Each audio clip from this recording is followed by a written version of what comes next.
Hola, mi nombre es Joaquín González Dorao y soy ilustrador en acuarela, tanto de viajes como de dibujo urbano. Creo que una buena manera de mostraros mi obra es a través de mi tienda online, donde podréis ver originales, copias de alta calidad, libros de viaje y clases online. Espero que os guste.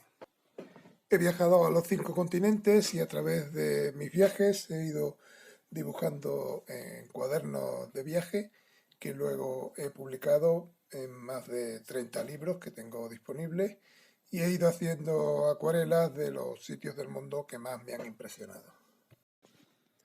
Grecia, Perú, China, Croacia, París, Marruecos, India, Egipto, Madrid, Bilbao, Cádiz, Argentina, Irán. Todo esto puedes verlo en mi web. En la tienda tenéis varias secciones, como veis en la banda de arriba. Podéis navegar por ellas con los submenús. Aquí podéis ver los apartados que hay en cada una de ellas.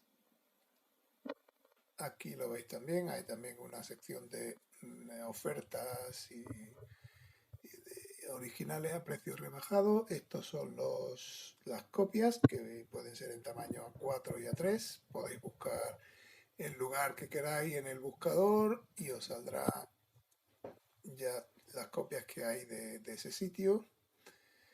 Los libros de autor son libros que tengo yo ejemplares y los puedo enviar dedicados con un pequeño dibujo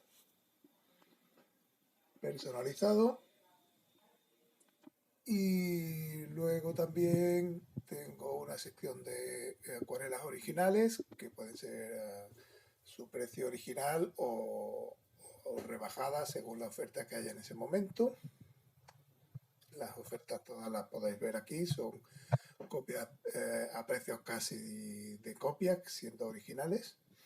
Y luego hay otra sección nueva que he hecho que son clases online, donde podéis ver, tener en vídeo clases concretas que podéis ver en el momento que queráis. La forma de pago puede ser por PayPal, Bizum o transferencia o incluso recogida en el estudio si vivís en Madrid.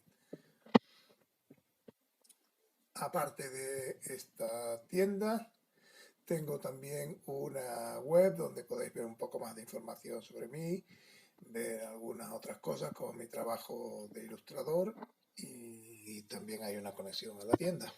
Bueno, pues espero que os guste.